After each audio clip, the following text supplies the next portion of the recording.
네, 안녕하십니까. 네, 식사 다들 하셨죠? 네, 짙은 미세먼지를 뚫고 여기까지 달려오신 많은 개발자분들께 일단 소중한 시간 내주셔서 감사하다는 말씀 드리겠습니다. 이제 1시 정각이 되어서 세션을 좀 시작해 보려고 하고요. 저는 AWS에서 솔루션스 아키텍트로 근무하고 있는 최원근이라고 합니다. 오늘 첫 세션이고 또 사실 점심시간 이후에 바로 시작하는 세션이라서 잘 아시다시피 이제 점심 먹고 나면 좀 졸리잖아요. 네, 그래서 지금 제가 맡은 세션은 여러분들이 그냥 알고 계시는 이제 200레벨, 약간 베이직에서 어드밴스드 레벨 사이 정도에 위치하고 있고요. 주제는 이렇습니다. 일라스틱 빈스톡이라는 서비스를 이용해서 수분 만에 코드 배포하기라는 주제입니다. 자, 그러면 오늘 어떤 그 내용의 순서로 이야기를 나눌 것인지 먼저 말씀을 드릴게요. 첫 번째는 과연 그럼 이 일라스틱 빈스톡을 이 나오게 된 배경이 무엇인지, 그래서 어떤 점들이 좋은 건지, 그래서 왜 써야 되는지 그런 걸 일단 말씀을 드리고요. 그 다음에 이제 일라스틱 빈스톡에 대해서 전반적인 내용을 살펴본 후에, 그리고 일라스틱 빈스톡을 가지고 여러분들의 코드를 배포할 인프라스트럭처를 어떻게 구축하면 좋을지 그 구성 방안이나 그 방식에 대해서 이야기 나누겠습니다. 그리고 어플리케이션의 배포 옵션에 대해서 좀 길게 얘기를 할 건데, 잘 아시다시피 이제 개발자분들의 관점에서는 이제 배포 옵션이나 이런 것들이 뭐 잘 아시다시피 그 롤링 업데이트 같은 배포 옵션이 상당히 중요하기 때문에 이 부분 조금 심도 있게 다루고요. 그 다음에 마지막으로 어플리케이션을 배포한 후에 그 어플리케이션을 관리하고 모니터링하는 그런 부분들까지 이야기를 하고 오늘 세션 마무리하도록 하겠습니다. 중간에 데모가 약 2개 정도 있는데 제가 이따가 또 말씀을 드리겠지만 그 라이브 데모로 시도를 하려고 했다가 잘 아시다시피 이제 라이브 데모의 법칙이라는 게 있죠. 그래서 거기 혹시라도 여러분들께 피해가 가지 않기 위해서 비디오 형식으로 데모를 준비를 했고요. 제가 중간중간 설명을 곁드리도록 하겠습니다. 자, 첫 번째 순서입니다. 자, 엘라스틱 빈스톡을 왜 써야 될까요? 라는 게 있다라고 하면 물론 제가 여기다 언제나라고 썼다고 해서 나는 저런 문제가 없는데 도대체 무슨 소리냐 하시는 분도 계실 겁니다. 그러면 이제 좀 이 중에 일부분은 이제 축복받으신 거라고 볼 수 있겠죠. 자, 일반적으로 갖고 계신 페인 포인트들을 보면 이렇습니다. 일단 뭐 배포 코딩 자체도 굉장히 힘들죠. 제가 개발을 업으로 삼진 않았지만 사실 코딩이라는 것 자체도 굉장히 좀 공수가 많이 들어가고 머리가 아픈 일입니다. 그런데 그 코드를 배포하고 나서 내가 이걸 어디다가 배포를 해야 될지, 그리고 프로비전은 어떻게 하고 나중에 스케일아웃은 어떻게 할지, 이런 것들을 내가 고민을 해야 되면 그게 더 골치가 아프겠죠. 그리고 이 고민을 하고 나서 어떤 팀, 뭐 옵스팀이나 운영팀이나 인프라팀에 부탁을 하려고 하면 보통 어떤 일이 일어나죠? 보통 이제 적은 내부에 있다라고 하죠. 예, 영화 내부자들에서 나온 것처럼 팀 내 혹은 팀 간 갈등들 때문에 약간 그런 커뮤니케이션에 뭐 오류가 있거나 아니면 원활하지 않은 그런 것들 때문에 조금 어려움이 있는 경우가 있습니다. 자, 그래서 이러한 페인 포인트들을 좀 해결하기 위해서 나온 게 일라스틱 빈스톡인데요. 원래 여러분들이 이제 뭐 가령 여기 오신 분들 중에는 1인 개발자분들이 있을 수도 있고, 혹은 스타트업의 대표나 아니면 CTO 혹은 개발을 담당하시는 분들 다양하게 계실 거라고 생각이 듭니다. 네, 그런 분들이 이제 아이디어가 나오고 나서 그 기획 단계에서 이제 어플리케이션 배포, 즉 최종 단계까지 가기 위해서 이런 루트가 있다라고 했을 때, 만약에 자 여기서 코딩이나 어떤 개발 기획 과정 이런 것들을 제외하고 인프라의 구성만 놓고 보겠습니다. 그럼 원래는 이렇게 하셔야 되죠. 온프라미스, 그러니까 여러분들의 데이터 센터 혹은 때로는 뭐 테스트용 어떤 워크스테이션이 있는 여러분들의 집이나 혹은 회사가 될 수도 있겠죠. 그런 서버가 있는 곳에서 직접 구성을 하시게 되면 하나부터 열까지 전부 다 하셔야 됩니다. 그럴 경우에는 100% 로드가 다 들어가게 되겠죠. 네, 하지만 만약에 여러분들이 클라우드를 활용해서 이제 아마존의 EC2와 같은 인스턴스 혹은 가상 머신 위에서 이것들을 구성을 한다라고 한다면 여러분들이 OS 설치 단계까지는 AWS라는 어떤 벤더에 맡겨둔 셈으로 볼 수가 있습니다. 그리고 그 위에 여러분들이 어떤 웹서버 혹은 다른 서버들을 설치할지, 어떤 플랫폼을 설치하고 어떤 인터프리터 혹은 가상 환경을 설치를 할지를 결정을 하시면 되는 거죠. 그럼에도 불구하고 이렇게 하더라도 약 50%, 절대적인 수치는 아니지만 절반 정도의 공수는 남아 있다라는 거죠. 자, 그래서 이걸 더 줄이기 위해서 나온 게 일라스틱 빈스톡입니다. 그래서 이러한 과정들을 최대한 간소화하고 여러분들의 코드에만 집중하실 수 있게끔 그렇게 만들어 드리려고 그런 의도로 나온 것이 바로 일라스틱 빈스톡입니다. 그래서 어떤 프로토타입이 나왔을 때 혹은 아이디어가 나왔을 때 이것을 여러분들이 원하는 인프라에 배포를 하는 데 있어서 원클릭 배포라고 했지만 몇 번의 클릭은 있을 수 있습니다만 되게 간단한 과정을 통해서 테스트를 해보고 혹은 실제로 배포해서 프로덕션 환경에서 사용하실 수도 있다는 것이죠. 네, 그래서 일라스틱 빈스톡을 쓰게 되면 사실 이 두 가지가 비즈니스 관점에서나 그 누구에게나 개인적으로도 중요하죠. 시간과 돈입니다. 무엇과도 바꿀 수 없는 소금 같은 그런 존재죠. 자, 이 시간과 돈을 절약을 해줄 수가 있습니다. 자, 그 외에도 이런 점들이 좋은데 디테일한 어떤 내용들에 대해서는 뒷부분에 알아보도록 하고 일단 기본적으로 시작하기가 굉장히 빠르고 쉽습니다. 클릭 몇 번으로 끝나고요. 만약에 여러분들이 원하신다면 이따가 데모에서 보시는 것처럼 그냥 기존에 있었던 샘플 어플리케이션을 다운받아서 돌리기만 하면 됩니다. 시작이 굉장히 쉽고요. 개발자의 생산성이 올라갑니다. 코드에만 집중할 수 있기 때문에 그 다음 단계는 내가 어떻게 할지에 대해서 자동화를 할 수가 있다는 거죠. 자, 그러면 자동화라는 것이 가져가는 이점에 대해서는 항상 그 단점이 존재하죠. 그 이면에는 언제나 그랬습니다. 내가 컨트롤할 수 있는 게 많지 않지 않을까. 하지만 일라스틱 빈스톡 같은 경우는 여러분들이 원하신다면 그 일라스틱 빈스톡이 만들어주는 모든 인스턴스에 여러분이 직접 SSH 접속이나 기타 서버에 직접 접근을 통해서 제어하실 수가 있습니다. 그리고 클라우드의 특성상 불필요한 자원 낭비 없이 여러분들이 사용한 만큼만 내고 그리고 그만큼만 지불하시고 역시 만약에 사용률이 줄어들면 인프라도 같이 줄어드는 그런 형식으로 되어 있습니다. 자, 그리고 특징적인 게 하나 더 있는데요.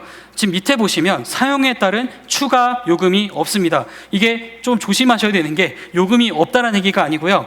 추가적으로 내가 만약에 인스턴스 4개를 띄워서 거기에 아파치 웹서버를 띄운다라고 가정을 해보죠. 그러면 여러분들이 그때에도 사용하는 것은 인스턴스 4개에 대한 비용입니다. 근데 일라스틱 빈스톡을 내가 사용을 해서 자동으로 인스턴스 4개를 띄워서 만약에 어떤 웹서버를 사용하고자 한다면 추가 비용이 없다는 거죠. 가격이 똑같습니다. 그럼 어떨까요?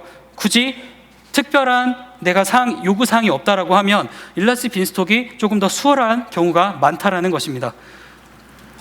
네, 이제 이게 어떤 서비스인지에 대해서 간략하게 살펴보겠습니다. 일단 두 줄로 줄여서 말씀을 드리면 이렇습니다.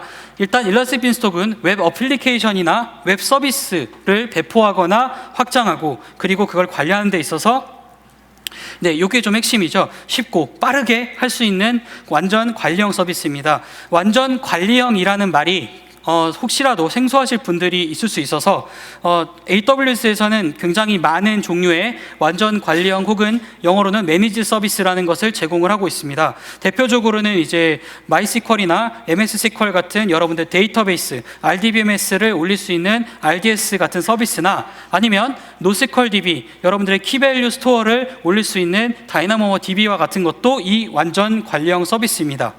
그러면 완전 관리형 서비스란 무엇이냐? 말은 좋아 보이죠? 네, 근데 이게 가지는 특징이 있습니다. 여러분들은 이 완전 관리형 서비스를 이용하면서 그 윗부분만 신경을 쓰면 되고 그 아래 인프라 레벨에서는 AWS가 알아서 설치하고 패치를 적용하고 운영을 해준다라는 것이죠. 그래서 완전 관리형 서비스를 쓰면 여러분들은 그 코드 레벨에서만 집중해서 작업을 해주시면 된다는 겁니다.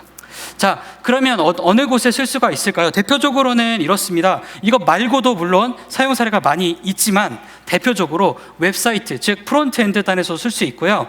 네, 그뿐만이 아니라 백엔드에서 그 백엔드가 모바일이 되었든 아니면 API 백엔드가 되었든 다양하게 사용하실 수가 있습니다. 네, 실제 사용 사례는 굉장히 많습니다. 제가 여기 가지고 온 게 좀 눈치 빠르신 분들은 눈치를 채셨겠지만 홈페이지에 보시면 aws.amazon.com에 보시면 그 일라스틱 빈스톡에 대한 그 소개 파트가 있습니다. 웹페이지에 보시면 공식 웹페이지에 이 내용들이 그대로 있습니다. 그래서 사용 사례가 굉장히 많이 있고요. 그 중에 일부만 가지고 온 건데 왠지 한 번쯤 들어봤을 법한 서비스들 위주로 가지고 왔습니다. 그래서 보시다시피 뭐 삼성이나 BMW, 프레치와 같은 그런 회사에서 아주 잘 사용하고 있다는 걸 보실 수가 있고, 그 외에도 뭐 코카콜라를 비롯해서 다양한 그런 기업들에서 지금 여기 나와 있는 것들은 테스트 용도만뿐만이 아니라 실제 프로덕션에서도 사용하는 케이스도 섞여 있습니다. 뭐 전부 그런 건 아니지만 네, 그렇게 다양하게 쓰고 있고요. 자, 그럼 이제부터 그럼 도대체 이게 어떻게 생겼는지, 어떤 순서로 구성이 되는 건지를 말씀을 드리겠습니다. 자, 일단 먼저 그 일라스틱 빈스톡의 그 스택 구성 과정에 대해서 도식으로 보여드릴게요. 만약에 여러분들이 어떤 특정한 플랫폼을 선택을 하고 이게 일반적인 과정이라고 했을 때, 자, 첫 번째 로드 밸런서를 앞에 더하게 됩니다. 당연히 웹 서비스에서 스케일 아웃과 스케일 인은 굉장히 중요하기 때문에 그 로드들을 분산해줄 로드 밸런서는 필수겠죠. 그 뒤에 오토 스케일링 그룹이라는 것을 설정을 해서 여러분들이 설정한 특정 매트릭을 가지고 스케일 아웃을 했다가 또 사용률이 줄어들었을 때는 스케일 인을 할 수 있는 오토 스케일링 그룹을 설정을 해주게 됩니다. 자, 그 다음에는 그 오토 스케일링 그룹에 내가 설정한 규칙에 따라서 적정한 수의 인스턴스를 배치를 하게 되겠죠. 자, 그리고 이것들을 다 연결을 해줍니다. 연결을 해주고 나서 자, 이제 뭘 해야 될까요? 사용자가 붙어야겠죠. 엔드 유저가 붙기 위한 DNS를 설정을 해주게 됩니다. 이 과정에서는 라우트 53이라는 AWS의 DNS 서비스가 쓰일 수도 있고 여러분들의 DNS 서비스를 사용하실 수도 있습니다만, 일라스틱 빈스톡 같은 경우에는 여러분들이 조금 이따 데모에서 보시겠지만 실제로 DNS 이름을 지정을 해서 그 DNS 이름으로 사용할 수 있게 해줍니다. 자, 그리고 마지막으로 로그, 중요하죠. 로그와 모니터링을 위해서 각종 로그와 어플리케이션 버전이라고 되어 있는데 요거는 조금 이따가 바로 이 버전이 뭔지에 대해서 말씀을 드리겠습니다. 그 버저닝들 한 것들을 전부 S3라고 하는 AWS의 견고하고 고가용성을 가지고 있는 오브젝트 스토리지, 그러니까 저장 공간이죠. 거기에 저장을 해두게 됩니다.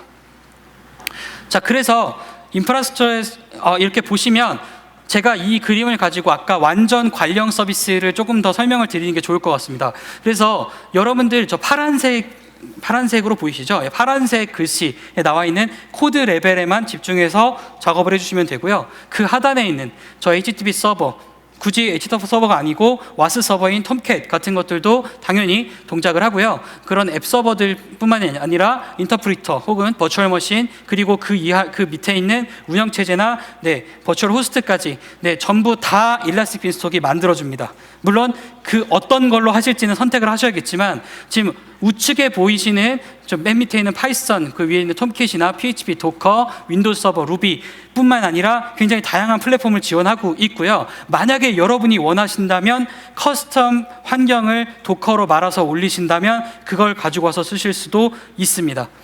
네. 자, 그래서 기본적으로는 그렇습니다. 일단 배포할 어플리케이션을 내가 코딩을 했는데 자, 그럼 이걸 어떻게 할 것이냐, 그 관점에서 보면 물론 다양한 방법이 있을 수 있지만 뭐 가령 자바 같은 경우는 와르 파일로 말아서 패키지 형태로 묶어 놓는다거나, 아니면 PHP나 어떤 파이썬 파일들은 압축 파일 형태로 묶어서 여기에 애플리케이션 패키지 형태로 묶어두게 됩니다. 이 안에는 당연히 일라스틱 빈스톡에서 내가 환경 설정을 어떻게 할 것인지에 대한 간단한 구성 파일도 들어가 있습니다. 그리고 이 작업을 하실 때 여러분이 원하신다면 Git하고 인테그레이션을 하실 수도 있고요. 혹은 저 좌측에 여러분 기준에서 좌측에 보시면 IDE 팩 플러그인이라고 되어 있는데 뭐 비주얼 스튜디오나 이클립스 많이들 쓰시죠. 그런 대표적인 통합 개발 환경들에 플러그인이 제공되고 있어서 여러분들이 그것들을 사용하신다고 하면 일라스틱 빈스톡과 완전히 통합을 해서 프로젝트를 뉴 프로젝트에서 만들어서 쓰실 수가 있습니다. 그래서 어떤 형태로 되어 있냐 하면, 만약에 어플리케이션 패키지를 여러분이 가지고 오신다고 하면 그 밑단에 저 AWS 일라스틱 빈스톡이라고는 약간 바구니 같이 생긴 게 있죠. 저 컨테이너 혹은 바구니, 여기서 컨테이너는 그 컨테이너가 아닙니다. 그냥 진짜 컨테이너라는 의미니까 혹시 오해는 하지 마시고요. 바구니에 약간 패키지를 담는다는 느낌으로 혹은 레고 블럭을 조립한다라는 느낌으로 저렇게 꽂아서 쓸 수가 있습니다. 자, 그러면 어플리케이션 배포를 하려면 아까 제가 그 패키지 안에 무슨 정보가 들어가야 될까요? 간단한 구성 정보가 들어간다고 말씀을 드렸죠. 코드는 당연히 들어가야 되는 거고요. 코드가 없으면 실행이 안 되죠. 자, 그리고 리전이 들어가야 됩니다. 내가 이 코드를, 이 인프라를 어떤 지역에서 실행하고자 하는지, 어떤 지역에서 이것들을 운영하고자 하는지 리전에 대한 정보가 들어가게 됩니다. 그리고 스택 타입 혹은 플랫폼 타입이라는 게 들어가게 되는데요. 플랫폼 타입이라는 것은 여기 아까도 비슷한 거 보셨죠? 노드.js, 파이썬, 도커, PHP 등등과 같은 여러분들이 선택한 나는 이러한 플랫폼을 사용하겠다라고 선택해 주시면 되고요. 혹은 커스텀 플랫폼을 가지고 오셔도 됩니다. 자, 그리고 나서 그 다음에 선택을 해주게 되는데 단일 인스턴스냐 아니면 다중 인스턴스 혹은 로드 밸런스드 혹은 오토 스케일링 그룹이 적용된 인스턴스를 만들 것이냐. 그러니까 간단하게 말하면 인스턴스 버추얼 머신 하나에 올릴 것인지 아니면 여러 개에 올릴 건지 그거 선택하라는 겁니다. 그럼 단순하겠죠. 여러분이 지금 이 코드 지금 방금 짰는데 이게 도는지 안 도는지 모르겠다. 이거 내가 잠깐 로그인 테스트 해보고 싶은데 하면 단일 인스턴스 쓸 수가 있는 거고요. 그게 아니라 나는 로드를 좀 테스트 해보고 싶다. 아파치 벤치와 같은 어떤 그 스트레스 제너레이션을 해서 테스트를 조금 더 확장해서 하고 싶다. 아니면 실제 운영을 해보고 싶다. 그럼 저 오른쪽에 있는 로드 밸런싱 환경을 쓰실 수도 있는 겁니다. 그리고 마지막으로 뒷단에 반드시 들어가야 되는 건 아니지만 RDS와 같은 데이터베이스 서비스 역시 여러분이 추가가 가능합니다. 자, 그러면 이런 이제 코드를 내가 만들어서 패키지 형태로 묶은 후에 이제 업로드를 하겠죠. 일라스틱 빈스톡에 여러분들이 원하는 인프라에 배포를 하기 위해서 업로드를 하고 나면 어떤 일이 생기죠. 이제 배포해서 사용하다 보면 내가 예상하지 못한 이슈가 생길 수도 있고요. 혹은 어떤 피드백이 있을 수도 있겠죠. 사용자 피드백이나 이슈가 있다라고 했을 때 그것들을 반영하기 위해서 다시 코드를 수정하게 됩니다. 그럴 때는 올렸다 소스 코드를 내려받아서 그 압축을 다시 풀고 패키지의 압축을 풀고 다시 코드나 어떤 설정 파일에 작업을 해주신 후에 다시 압축해서 올려서 그것을 그 기존의 인프라에 반영하는 그런 순서를 가지고서 이렇게 사이클이 돌게 됩니다. 이 사이클에 대해서는 데모에 조금 더 디테일하게 과정이 나와 있기 때문에 거기서 확인하시면 좋을 것 같습니다. 자, 그래서 제가 어플리케이션이라는 말을 썼고 environment라는 말을 썼죠. 이게 굳이 제가 환경이라는 단어를 쓰고 무슨 어플리케이션은 갑자기 한글로 뭔지 생각이 안 나지만 environment라는 단어를 쓴 이유가 있습니다. 환경이라는 게 있으면 지금 일라스틱 빈스톡에서는 environment라는 단어가 고유명사처럼 쓰이고 있어요. 자, 그래서 보시면 어플리케이션이 여러분 당연하죠. 버전이 하나가 아닙니다. 베타 버전 있을 수도 있고요. 0.1, 0.2. 그래서 이제 프로타입을 거쳐서 1.0이 베타 버전일 수도 있고 어떤 곳에서는 알파 버전일 수도 있습니다. 저 다양한 어플리케이션별로 패키지가 있겠죠. 버저닝이 가능합니다. 버전 관리가 가능하고요. 그 어플리케이션 버전별로 여러분들이 이걸 가져다가 실제로 실행을 돌려볼 환경을 그러니까 인바이러먼트를 지정을 하실 수가 있습니다. 그 인바이러먼트는 테스트용일 수도 있고요. 아니면 실제 프로덕션용일 수도 있는 겁니다. 그래서 자, 보시면 테스트 인바이러먼트 같은 경우는 좀 상대적으로 작고 단일 인스턴스로 돌아갈 수가 있고요. 혹은 프로덕션 환경에는 아무래도 기본적으로 인스턴스 사이즈나 개수에 대해서는 조금 확장성이 더 있겠죠. 여기서 핵심은 그겁니다. 어플리케이션 버전이 어떤 것든 간에 가져다가 인바이러먼트에 끼워볼 수가 있고요. 끼워서 돌려볼 수 있고 아니다 싶으면 다시 뺄 수 있습니다. 이 과정이 굉장히 단순하게 심플하게 작업이 가능하다는 게 특징이고요. 그래서 이런 식으로 구조가 생겼습니다. 어플리케이션 버전들이 있고요. 인바이러먼트도 저게 꼭 1, 2, 3, 4가 아니어도 상관없어요. 아까 보셨죠? 테스트, 데브 테스트나 아니면 프로덕션, 알파, 베타 등등의 개발 환경들이 여러 개가 N개의 환경이 있을 수가 있습니다. 그 환경들에 마치 아까 보셨죠? 베스켓이나 컨테이너에 갖다 꽂듯이 레고 넣듯이 어플리케이션 버전별로 여러분들이 원하는 것들을 꽂아보고 돌려보고 아니면 옆으로 꽂아보고 그렇게 할 수가 있는 겁니다. 자, 그래서 오늘 데모에서 다룰 시나리오는 이렇습니다. 그게 복잡한 시나리오가 아니고요.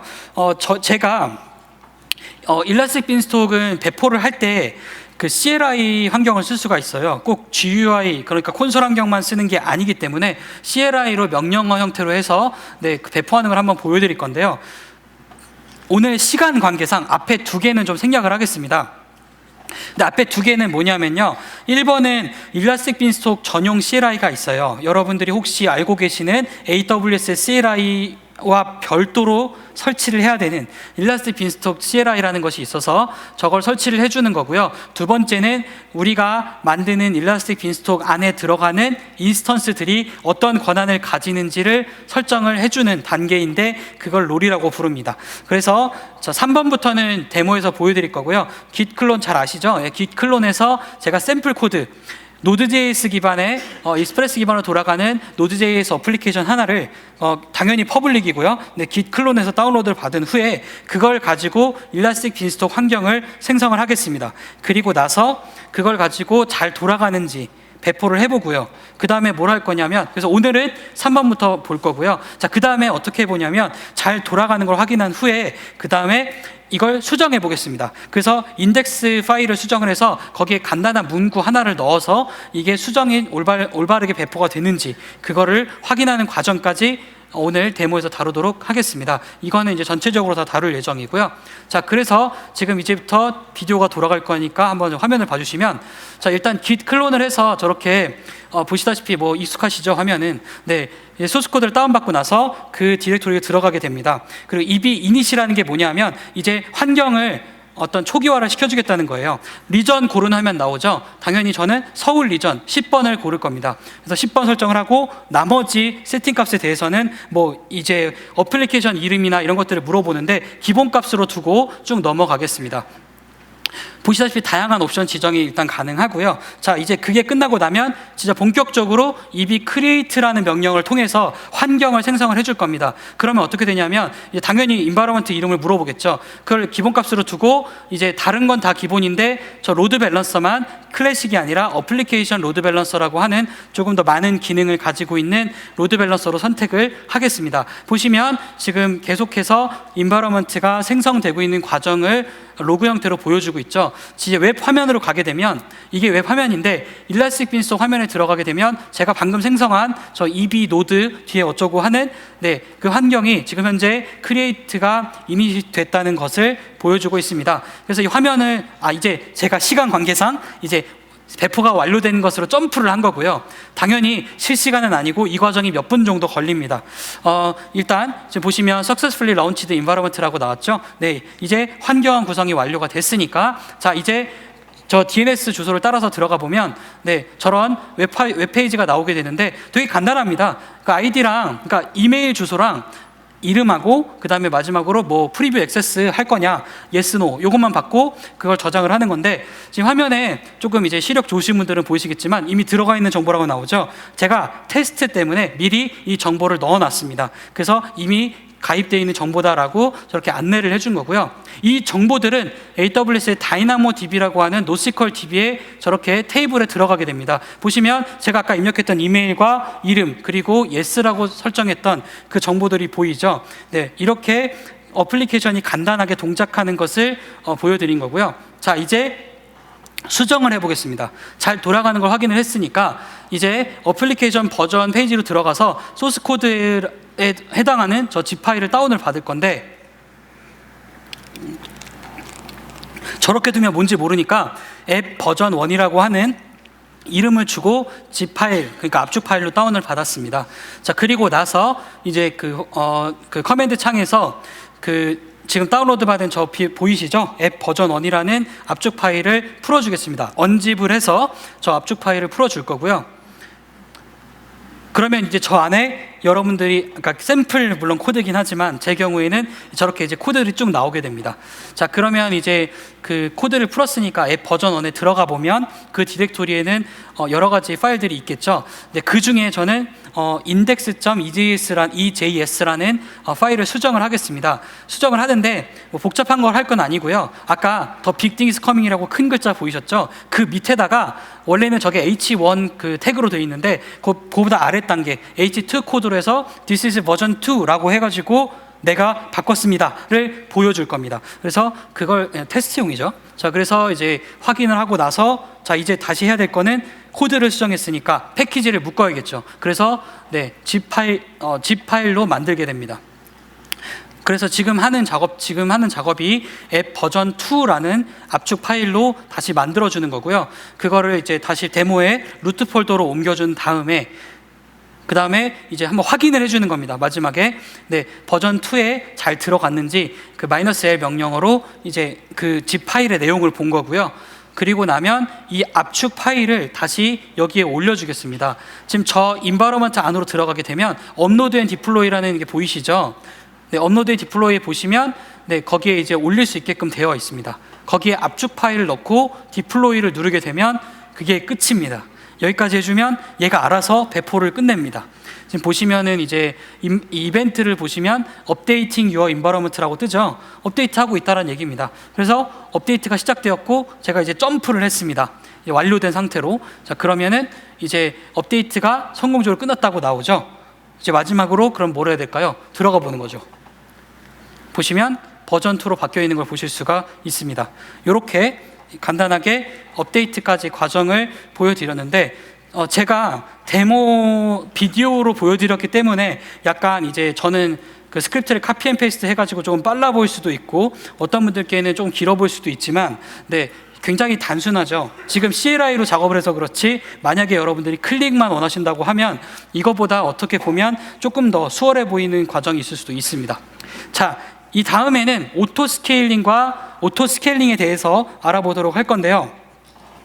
자, 그 오토 스케일은 웹 환경에서 스케일 아웃과 스케일 인이 굉장히 중요하기 때문에 그거를 자동으로 해주는 어떤 스케일러빌리티 상에서 자동으로 해주는 작업이 중요합니다.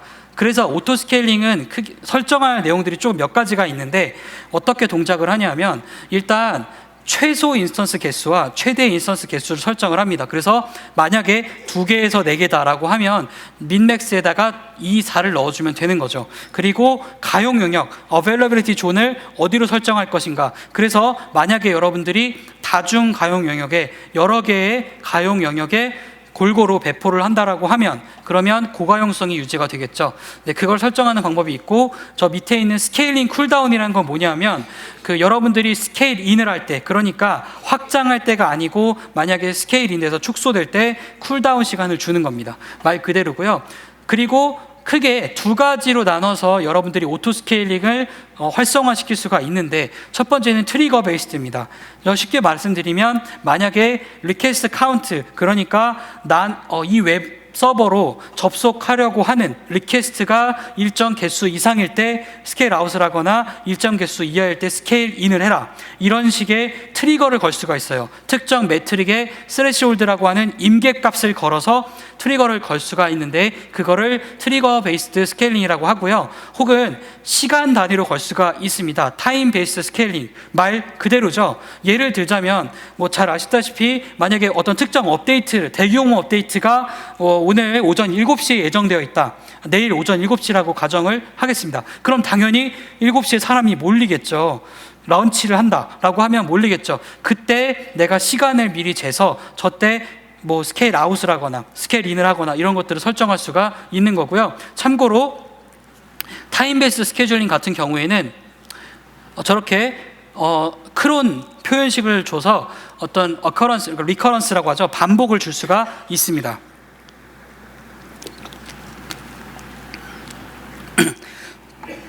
콘솔 화면에서 보시면 오토 스케일링은 이렇게 생겼습니다. 그래서 아까 제가 이렇게 그 도표로 보여드린 그 항목들이 실제 그 어떤 웹 콘솔 화면에서 다 각각 설정을 하실 수가 있고요. 네. 자, 오토 스케일링 다음에 이제 제일 중요한 배포 옵션에 대한 단계입니다. 배포 옵션. 자, 일단 어떤 게 있는지 먼저 알아보겠습니다. 자, 크게 4개가 있어요. 4개가 있는데 첫 번째 것은 all at once. 한 방에 가는 겁니다. 이건 뭐 사실 설명을 길게 할 필요가 없죠. 한 번에 해주는 거고요. 두 번째는 롤링입니다. 그리고 세 번째가 롤링 with additional batch입니다. 자, 롤링이 뭐 잘 아시는 그 롤링 업데이트가 맞고요. 롤링하고 그 밑에 있는 롤링 with additional batch는 배치 단위라는 게 존재합니다. 그러니까 만약에 조금 이따 보겠지만 4개의 인스턴스가 있다라고 하면 배치 단위를 2개로 잡을 수도 있고 하나로 잡을 수도 있고 아니면 전체 캐퍼시티를 100%라고 두고요. 그 다음에 배치 단위를 25% 혹은 50% 이렇게 둘 수가 있습니다. 그 말은 뭐냐면 이만큼 단위로 내가 롤링 업데이트를 하겠다라는 게 배치 단위고요. 롤링과 롤링 위드 에디셔널 배치의 차이는 제가 조금 있다가 시나리오, 그러니까 이게 어떻게 어떤 과정으로 배포가 되는지를 보여드리면서 자연스럽게 설명드리도록 하겠습니다. 마지막으로는 이뮤터블이라고 하는, 저거 한글로 번역하면 변경 불가능한이라고 번역이 되어 있어요. 저건 뭔지 살펴보겠습니다. 일단 말씀을 드리기 전에 좀 어떻게 보면 되게 자명한 얘기인데 단일 인스턴스 환경에서는 당연히 롤링이 존재할 수가 없습니다. 롤링을 하고 싶어도 할 게 없죠. 네, 하나밖에 없으니까요. 그래서 걔는 올해던스 한 방에 가거나 이뮤터블 2개, 이뮤터블이라는 그 옵션만 존재하게 되고요. 로드 밸런스드 환경에는 총 4개가 가능하게 됩니다. 자, 첫 번째, 한 번에 가는 배포입니다. 이건 사실 너무 자명합니다. 처음에 버전 1이 있었다고 하면 업데이트가 이렇게 수행이 되겠죠. 전체 노드에. 자, 그럼 당연히 이 단계, 즉 배포가 진행되는 단계에서는 당연히 페일러가 있겠죠. 다운타임이 존재합니다. 그리고 나서 버전 2로 올라가게 되면 정상 동작을 하고요. 이 과정은 이 과정을 거치는 동안에 짧은 다운타임이 있지만 가장 빠른 배포 방식입니다. 자, 롤링입니다. 배포 단위가 50%라고 가정하겠습니다. 저렇게 2개씩 할 겁니다. 그래서 첫 번째는 버전 1이었다가 2개, 인스턴스 2개에 대해서만 버전 2로 먼저 업데이트를 하겠습니다. 그러면 저렇게 펜딩 상태로 있을 때, 즉 이 상태에서의 캐퍼시티는 50%가 되겠죠. 50%가 되고요. 자, 이 버전 2 업데이트가 끝나고 나면 이 옆에 있는 버전 1을 2개를 또 업데이트를 해야 되겠죠. 이때는 문제가 없어요. 근데 이때 어떤 현상이 일어날까요? 어떤 사용자가 들어왔을 때 누구는, 그러니까 로드 밸런서는 사실 저기에 차별을 두지 않고 그 로드를 말 그대로 분배를 합니다. 그래서 어떤 사용자가 들어왔을 때는 버전 2를 보고요. 어떤 사용자가 들어왔을 때는 버전 1을 보게 됩니다. 당연한 거죠. 그래서 뭐 예를 들면 어디에 누가 어떤 PC방에 친구 둘이 앉아있다라고 했을 때 그런 현상이 생기는 겁니다. 쿠폰 떴다. 근데 옆에 있는 친구는 없는데? 이럴 수가 있는 겁니다. 롤링 업데이트의 특징이죠. 그래서 롤링 배포를 하게 되면 저 남은 2개도 역시 버전 2로 올리게 되고 그게 끝나고 나면 롤링 배포가 마무리가 되게 됩니다. 그래서 특징이 굉장히 명확하게 보이죠. 자, 에디셔널 배치라는 건 좀 독특합니다. 아까 롤링의 특징이 뭐였냐면 지금 50%의 캐파시티를 가지고서 배치 그룹을 가져갔다고 하면 결국은 특정 시점에서는 캐파가 100이 될 수가 없습니다. 특징상. 근데 만약에 내가 롤링 업데이트를 수행하고 싶은데 캐퍼시티는 100%를 유지하고 싶다. 그럼 어떻게 할까요? 이걸 쓰면 됩니다. 얘는 어떻게 하냐면요, 이렇게 2개를 붙여줍니다. 그래서 아까랑 다르게 저렇게 버전 2를 처음에 이니시에이팅을 하면서 저게 완료가 될 때까지 따로 띄우는 거예요, 인스턴스를. 그리고 저게 완전히 띄워지게 되면 붙이게 됩니다. 그럼 순간적으로 캐파가 100이 넘어가겠죠. 그리고 얘도 역시 당연히 누군가는 버전 2를 보고 누군가는 버전 1을 보는 그런 현상은 생기게 됩니다. 자, 그래서 이렇게 추가를 하고 나면 그 다음에 어떻게 할까요? 그 다음에 2개를 뗍니다. 그리고 이 2개를 어떻게 할까요? 네, 올리는 거죠. 이 2개를 버전 2로 올리고요. 이 버전 2가 완료되면 다시 붙이는 겁니다. 그럼 그 다음 단계는 너무나 확실하죠. 이제 끝났잖아요. 원래 우리는 인스턴스 4개만 필요하니까 남아있는 저 버전 2개는 네, 보내는 겁니다. 네, 이걸 보내고 나면 저렇게 버전 2로의 업데이트가 모두 완료된 것을 보실 수가 있습니다. 자, 마지막 이뮤터블이라는 그 옵션입니다.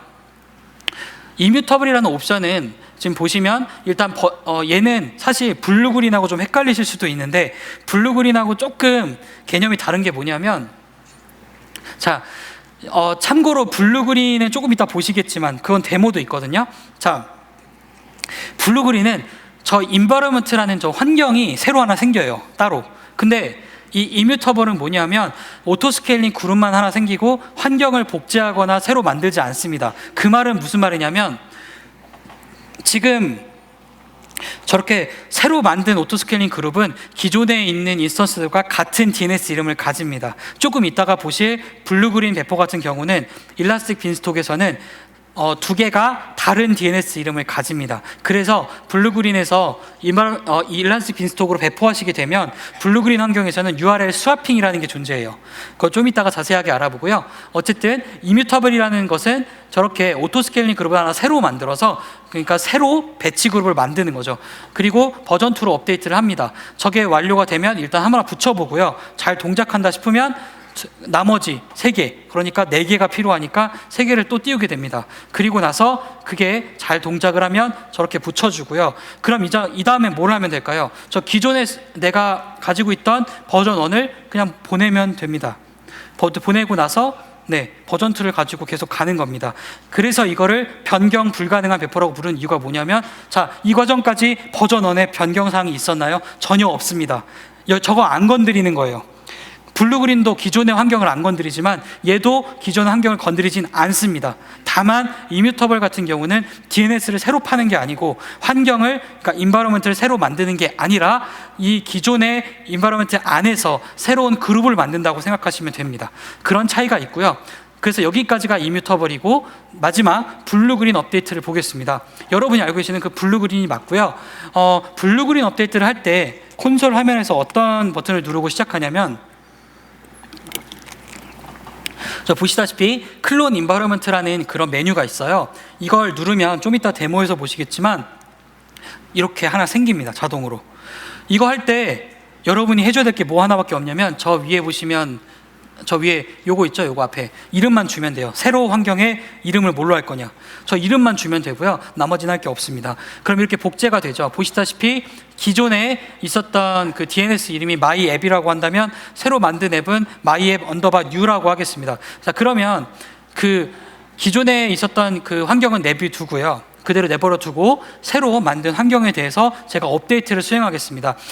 기존에 있는 환경에 영향을 주지 않기 때문에 그냥 바로 all at once로 바로 업데이트를 할 수가 있겠죠. 버전 2로 올리고 나서 이제 잘 동작을 하는지 내부적으로 확인을 합니다. 혹은 이제 뭐 데모 페이지나 베타 페이지를 여는 거죠. 그리고 나서 만약에 잘 동작을 한다라고 했을 때, 그럼 이제 원래 내가 사용했던 DNS로 바꿔줘야겠죠. 왜냐하면 사용자들의 입장에서는 업데이트를 기다리고 있으니까요. 그래서 swap environment URL이라는 그 메뉴를 눌러서 이런 작업을 거치고 나면 어떻게 되냐면 이게 바뀝니다. URL이 원래는 new가 여기 있었는데 이게 일로 가고요. 저쪽에 있었던 myApp이라는 게 이쪽으로 오게 됩니다. 그러면 버전 2는 이제 myApp이라는 원래의 DNS 이름을 가져가게 되는 거고요. 새로운 주소였던 myApp_new는 기존의 버전 1으로 돌아가게 되는 거죠. 그래서 바뀌고 나면 이렇게 바뀌게 됩니다. 자, 그리고 이제 그러니까 최근에 접속한 이제 클라이언트 같은 경우는 새로운 인바이러먼트로 접속이 되는 거죠. 물론 브라우저 캐시에 대한 이슈는 있습니다. 근데 그거는 이제 클라이언트 단에서 캐시만 리뉴얼 해주면 새로운 환경으로 접속을 할 수가 있는 거고요. 자, 이 어떤 방법의 장단점이 굉장히 극명하게 있습니다. 일단 장점부터 보죠. 이전 환경은 제가 아직 안 지웠죠. 인바이러먼트가 그대로 남아 있습니다. DNS 주소도 갖고 있어요. 롤백을 엄청나게 빨리 할 수 있습니다. 뭐만 하면 되죠? 수압만 하면 돼요. 이거 뭔가 문제가 생겼다, 폭주한다, 웹사이트 버튼 잘못 눌렀더니 뭔가 이상이 있다, 그러면 바로 롤백을 하면 됩니다. 수압만 시키면 돼요. 그러면 사용자들은 모르게 바로 스와핑이 가능하죠. 자, 그리고 당연히 다운타임이 없습니다. 왜냐하면 이미 준비 다 끝내고 마지막에 수업만 하는 거니까요. 그리고 새로운 환경 배포가 실패를 하더라도 기존의 환경을 제가 안 건드렸죠. 이뮤터블처럼 건드리지 않기 때문에 영향이 전혀 없습니다. 대신 단점이 있죠. 제가 아까 환경을 복제한다고 말씀드렸죠. 인바이러먼트를 그대로 복제를 하게 되면 그러면 몇 분이 걸립니다. 그러니까 배치가 조금 느릴 수 있다는 거죠. 지금은, 그리고 이따가 데모에서는 싱글 인스턴스 환경이기 때문에 굉장히 빠르게 볼 수가 있지만 이게 개수가 많으면 조금 시간이 걸릴 수가 있습니다. 그리고 단점 중에 조금 더 이렇게 중요시해서 보실 만한 부분이 뭐냐면, 만약에 여러분들이 뒷단에 DB, 그러니까 RDS라는 스택을 별도로 두게 되면 얘는 자동으로 복제되지는 않습니다.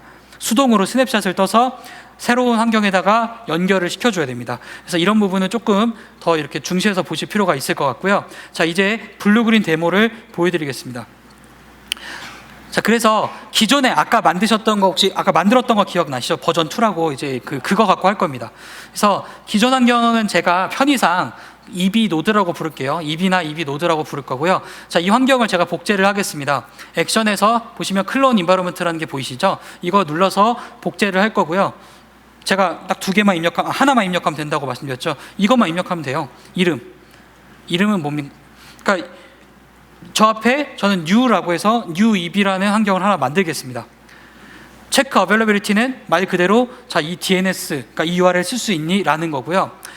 자, 이제 클론이 끝나고 나면 새로운 환경인 new eb라는 환경이 만들어지게 됩니다. 지금 이제 이니시에이팅이 됐죠. 크리에이트가 시작되었다라고 나왔고 점프를 해서 잘 완료가 됐다고 뜹니다. 자, 그러면 요거는 조금 제가 중간에 이제 끊어가지고 나서 이제 곧 저 환경 구성이 완료가 될 거고요. 자, 그러면 이제 저렇게 successfully라고 뜨죠. 자, 그럼 이제 복제는 했는데 복제가 잘 되는지 확인을 해줘야 됩니다. 그래서 저 new eb라고 지금 보이시죠? 저 new eb에 대해서 URL 들어가가지고 내가 아까 봤던 그 화면이 맞는지 그게 맞나 보시면 요거 보시면 됩니다. 버전 2 나왔죠? 그러니까 기존에 있었던 버전 2라는 환경이 그대로 복제가 된 걸 보실 수가 있습니다. 자, 그럼 그 다음에 뭘 할 거냐면요. 그 블루그린 디플로이를 해서 이렇게 스와핑을 하기 전에 새로운 환경에 대해서는 수정을 해야 될 거 아니에요. 그래야 이제 내가 바뀌는지 볼 거니까. 그래서 지금 현재 소스 코드를 다운받습니다. 버전 2라고 되어 있는 그 소스 코드를 압축 파일을 다운을 받을 거고요. 다운을 받고 나서 그 압축 파일에 역시 인덱스를 수정을 좀 하겠습니다. 수정을 해서 거기에다가 이제 다른 문구로 바꾸고 나서 다시 올릴 겁니다. 보시면 이제 다운로드가 끝났고요. 네, 이제 그 압축을 풀어주는 단계입니다.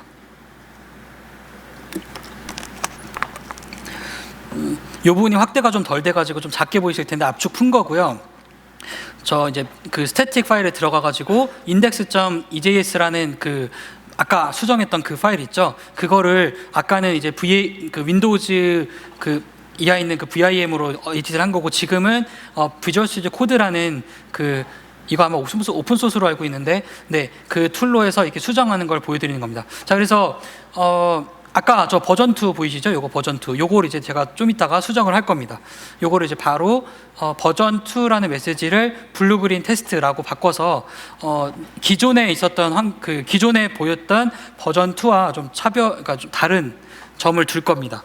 그래서 이따가 블루그린을 하고 URL 스와핑을 했을 때 직접 화면으로 이게 바뀌는 걸 볼 수 있도록 보시다시피 블루그린 테스트라고 이렇게 이름을 이제 문구를 바꿨습니다. 위치는 똑같고요. 아까 보던 더 빅띵이라고 해서 큰 글자 바로 위치고요. 자, 저장을 해주고 똑같습니다. 절차는 이걸 다시 압축을 하겠죠. 왜냐하면 패키지를 만들어야 되니까. 그래서 그 루트 디렉토리로 가서 지금 수정한 파일을 포함하고 있는 저 어플리케이션 단위를 전부 다 저렇게 add archive에서 압축을 해주겠습니다. 네, 지금 클릭을 한번 잘못한 거고요. 압축을 해야 되는데 풀었습니다. 네, 그래서 이 글자가 헷갈리더라고요. 그래서 아카이빙을 다시 해주고 저기 이제 이름에다가 이제 앱 블루그린이라는 이름으로 압축 파일을 만들어 주겠습니다.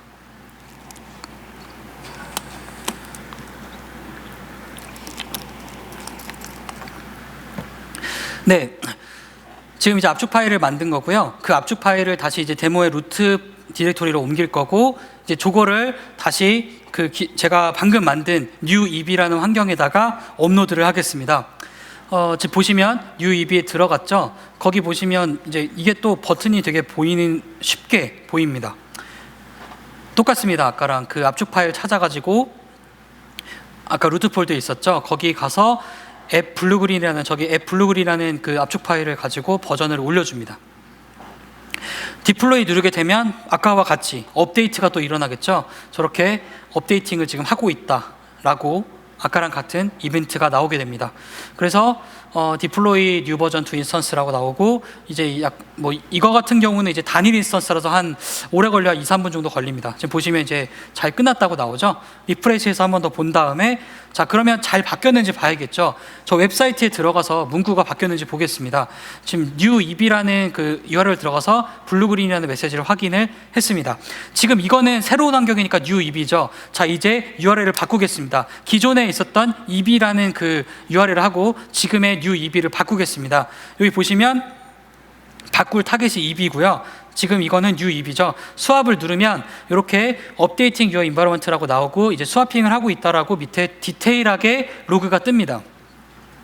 그래서 저기 보시면 스와핑 cname이라고 나오죠. DNS 레코드를 수정을 해가지고 이제 그 서로 가리키고 있는 곳을 바꾸는 겁니다. 지금 보시면 이제 기존에는 eb가 이렇게 서로 바꿔서 가리키게 된다라고 이렇게 로그의 메시지가 나오게 되고요. 이제 저 new eb를 다시 제가 실행을 해보겠습니다. 이거 기존의 eb로 들어간 거고요. 그러면 지금 기존에 있었던 DNS가 새로 저희가 수정한 블루그린을 가리키게 되고요. 거기서 new만 뺀 겁니다. new 빼고서 넣으면 버전 2, 기존 버전이 아직 남아있는 걸 보실 수가 있죠. 그래서 저렇게 기존에 있던 환경하고 새로운 환경하고 DNS를 스와핑을 해서 서로 바꿔볼 수 있다는 거, 그리고 기존 환경이 그대로 남아있다는 거를 보여드린 겁니다. 그래서 이 데모를 보시면 아시겠지만 블루그린 배포 원래 막 코딩할 것도 많고 설정할 것도 많죠. 근데 일라스틱 빈스톡에서 만약에 설정 몇 개만 해주시면 이렇게 간단하게 테스트 해보실 수가 있습니다. 자, 그러면 배포 방식에 대해서 좀 자세하게 알아봤으니까 정리를 한번 해보겠습니다. 그래서 일단 기본적으로 지금 보시면 알겠지만 이게 배포 시간 같은 경우는 밑으로 내려갈수록 점점 더 오래 걸립니다. 그래서 가장 오래 걸리는 게 블루그린이에요. 왜냐하면 새로운 인버러먼트를 복제해야 되니까 그게 뜨는 데 있어서 시간이 좀 걸리는 거죠. 자, 그리고 가장 적게 걸리는 건 all at once, 그러니까 한 방에 가는 거지만 당연히 다운타임이 발생을 합니다. 그래서 아무래도 여러분들 입장에서 이제 배포하는 입장, 이제 그 운영하는 입장에서는 저 배포 실패할 때 영향이 얼마나 있느냐, 이런 것들도 사실 좀 중요한 요소가 될 수가 있겠죠. 그래서 좀 이렇게 길게 써 있긴 한데, 롤링 같은 경우는 이렇게 좀 문구는 길게 써 있는데 이게 어려운 얘기는 아닙니다. 뭐냐면 만약에 배포가 실패하면은 단일 배치에 대해서는 서비스가 불가하지만 그 전에 배포했던 것들은 문제가 없다라는 거고요. 그리고 만약에 에디셔널 배치를 하게 되면 초기 배포가 실패했을 때는 영향이 아예 없습니다. 왜냐하면 에디셔널 배치는 아까 그 그림으로 보셨죠. 그 기존에 있던 거 냅두고 그 바로 옆에 2개를 더 붙이거나, 그러니까 바로 옆에 배치 그룹 하나를 더 붙이는 거니까 처음 배치가 실패하면 문제가 아예 없고요. 그 다음부터는 영향이 좀 있을 수가 있다, 그런 내용입니다. 그리고 나머지 2개, 이뮤터블이나 블루그린은 최소 그러니까 영향도가 최소로 있고요. 그래서 이렇게 좀 비교를 해가지고 보시게 되면 조금 더 각각의 특징과 장단점을 보실 수가 있을 겁니다. 잘 아시다시피 배포 옵션뿐만 아니라 어디 가도 장점만 있는 건 없습니다. 만약에 그런 게 있으면 나머지가 다 망했겠죠.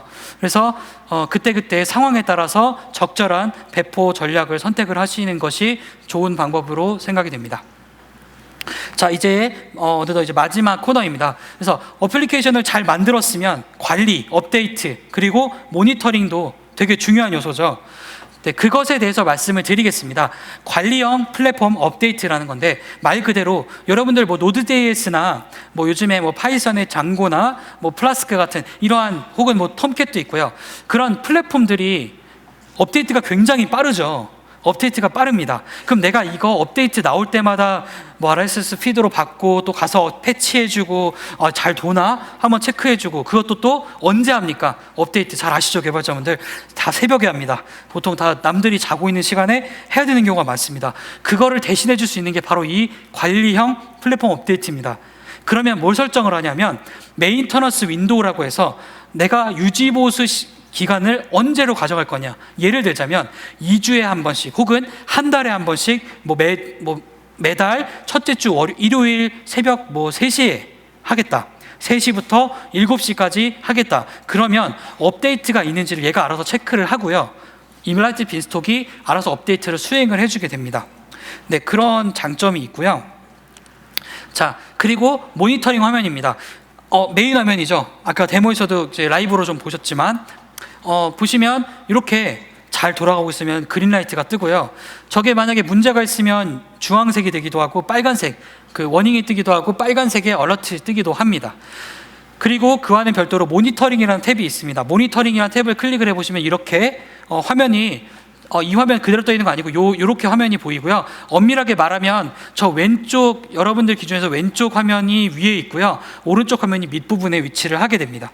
그래서 저 밑에 있는 그래프 같은 경우에는 클릭을 하면 확대해서 보실 수가 있고요. 저 그래프가 아마 좀 시력이 좋으셔도 조금 이게 해상도 때문에 잘 안 보일 수도 있는데, 저 간격 있죠. 간격을 여러분들이 이전 1시간, 3시간, 하루, 7일, 2주, 한 달 이런 식으로 둘 수가 있고요. 확대해서 보시면 각 포인트마다 정확한 매트릭을 확인이 가능합니다. 그리고 옆에 보시면 종 모양 보이시죠? 종 모양. 자, 이게 뭘까요? 이게 알람입니다. 알람 굉장히 중요하죠. 이게 뭔가 이상하게 생겼는데 나는 모른다, 큰일 나는 겁니다. 그래서 대표적으로 이메일 알람을 이제 보낼 수 있게 되어 있는데, 자, 약간 제목은 좀 말장난 같죠? 알림과 알람, 네, 비슷하지만 뭐 그런 것들이죠.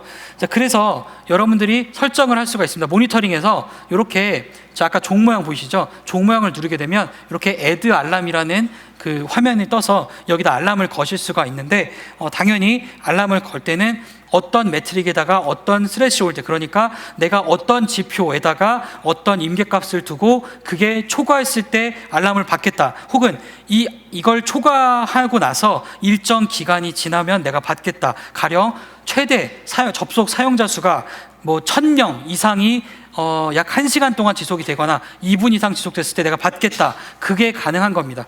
그렇게 디테일하게 설정을 하실 수가 있고요. 네, 그리고 이제 로그, 정말 중요하죠. 개발자에게 로그란 정말 소중한 존재입니다. 그래서 일라스틱 빈스톡을 운영할 때 그 운영 환경에 대한 로그 역시 필요한 경우가 있습니다. 그 로그가 저희 이 서비스에서는 두 개로 나뉩니다. 하나는 보시다시피 테일 로그라고 하는 게 있고요, 또 하나는 번들 로그라는 게 있습니다. 테일 로그는 여러분들이 자주 사용하시는 리눅스의 테일 -F 혹은 테일 100, 그러니까 정확히 말하면 그 명령어의 테일 100하고 똑같습니다. 즉 마지막 100줄을 뽑아서 로그 파일 형태로 뿌려주는 거고요. 그리고 번들 로그는 풀 로그라고 보시면 돼요. 전체 로그인데요, 이거는 전체 로그 양이 많기 때문에, 또 일라스틱 빈스톡 환경 안에 인스턴스가 하나가 아니지 않습니까? 그럼 여러 개가 있다 보면 거기에 대한 로그를 다 압축을 한 다음에 S3에다가 올려주게 됩니다. 테일 로그 역시 자동으로 일정 간격으로 올라가게 할 수가 있고요. 자, 그러면 그러면 어떤 게 있냐면, 만약에 여러분이 아무 설정도 안 하시면 이 테일 로그와 번들 로그가 S3에 올라가고 나서 일정 간격으로 지워지게 돼요. 그러니까 아무 설정 안 하면 그 로그가 이제 버려도 되는 거라고 생각해서 지워집니다. 근데 만약에 나는 이 로그를 계속 보관하고 싶다, 그러면 요걸 설정해 주시면 됩니다. 로그 교체, 여기 보시면 S3 로그 스토리지라는 그 옵션이 있는데, 거기에 로테이트 로그라는 게 있습니다. 이 로테이션을 활성화를 시켜주면 어떻게 되냐면 자, 원래는 번들 로그나 테일 로그가 올라가고 나서 보시면 15분이 지나면 S3에서 제거가 되는데, 제거가 될 때 제거가 되는 게 아니고 로테이트 하면 이게 교체된 로그라 그래가지고 리플레이스 로그라고 해서 다른 S3에 저장이 됩니다. 그럼 이건 영구 저장이에요. 그래서 여러분이 별도로 삭제하기 전까지 영구 보관이 가능하니까 혹시라도 로그를 길게 보관하실 일이 있다면 꼭 이걸 참고를 하시면 좋을 것 같고요. 자, 그럼 이런 또 이제 문의나 궁금함이 생길 수가 있죠. 자, 나는 로그를 실시간으로 받고 싶다. 로그가 들어오는 걸 보고 이걸 내가 화면으로 보거나, 아니면 우리 사장님, 우리 저기 C레벨 분들은 무조건 화면으로 보여드려야 된다. 그걸 위해서 존재하는 게 클라우드 워치 로그스로 로그를 스트리밍할 수가 있어요. 그러면 이렇게 설정을 하시게 되면 실시간으로 스트리밍이 가능하고요. 그러면 이 스트리밍된 로그를 클라우드 워치라는 참고로 서비스는요, 잠깐 말씀을 드리면 AWS의 거의 모든 서비스들에 대해서 모니터링과 알람을 담당하는 핵심 서비스 중에 하나입니다.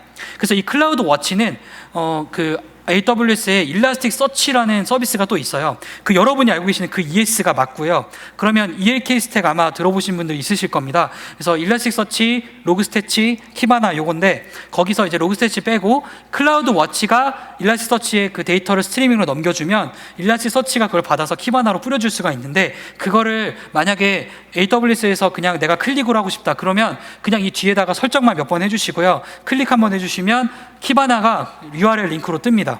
별도 설정 안 하셔도 되고요. 그렇게 해서 그래픽 화면으로 여러분들이 모니터링 된 사항들, 로그들을 볼 수가 있습니다. 그래서 이 옵션 역시 여러분들이 실시간성으로 로그가 필요하면 굉장히 유용한 그런 정보가 될 수 있을 것 같습니다. 자, 그러면 이제 마지막으로 레퍼런스인데요. 뭐 이거는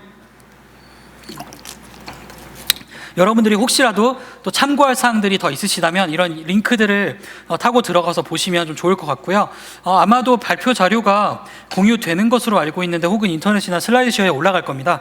그래서 나중에 이거 참고해서 보시면 좋을 것 같고요. 그리고 세션이 끝나고 나서 설문이 저희가 있다고 알고 있습니다. 그래서 피드백이나 설문에 참석해 주시면은 이게 추첨을 통해서 뭐 선물을 준다고 하고요. 그리고 피드백을 주시면 저희가 그걸 바탕으로 좀 더 업그레이드된 세션을 준비하기 위해서 항상 저희가 내부적으로 이제 그 노력을 하고 있기 때문에 좀 시간을 내주시면 감사하겠습니다. 뭐 Q&A나 이런 것들이 있으시면 끝나고 나서 따로 해주셔도 좋을 것 같고요. 오늘 대략 한 55분 정도 된 것 같은데요. 긴 시간 집중해 주셔서 감사합니다. 수고 많으셨습니다.